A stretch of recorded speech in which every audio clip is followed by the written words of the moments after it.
Dans la dernière vidéo, je vous avais montré comment aménager un trial spawner pour les zombies et les squelettes. Et comme promis, aujourd'hui on va voir comment s'occuper des brises. Évidemment qu'il vous faudra un spawner à brises qu'on peut trouver dans les trial chambers. Pour les brises, ce qui est intéressant c'est de récupérer les brise rods. Donc on va partir sur un modèle avec de l'eau, mais si vous voulez récupérer uniquement les loots du spawner, ça sera également possible. Alors pour commencer on va placer un bloc, 2 blocs en dessous du spawner, puis créer une plateforme de 4 blocs de chaque côté.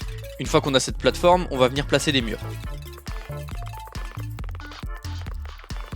Pour ma part, j'aime bien voir les spawners en action, donc je mets du verre tout autour pour pouvoir voir à travers. Comme dans l'autre vidéo, je vais mettre un toit en slab pour éviter le spawn. Bon, maintenant qu'on a notre cage pour les brises, on va pouvoir enlever une partie des blocs en dessous.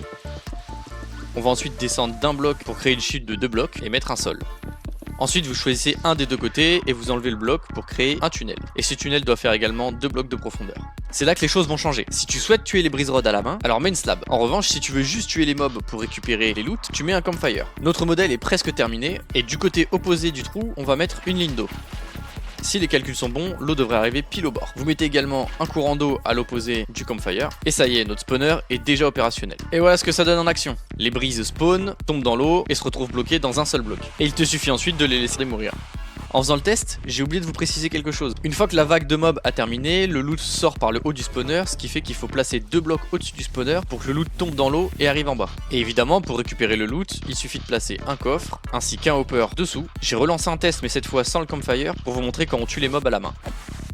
Et normalement, on se retrouve avec les brise rods dans le coffre. Voilà, ce tutoriel est terminé, j'espère qu'il t'aura été bien utile. Il fonctionne sous Java. Sur Bedrock, j'en ai aucune idée. S'il y en a qui veulent tester et me dire en commentaire, n'hésitez pas. N'hésitez pas à liker et à partager cette vidéo. À la prochaine!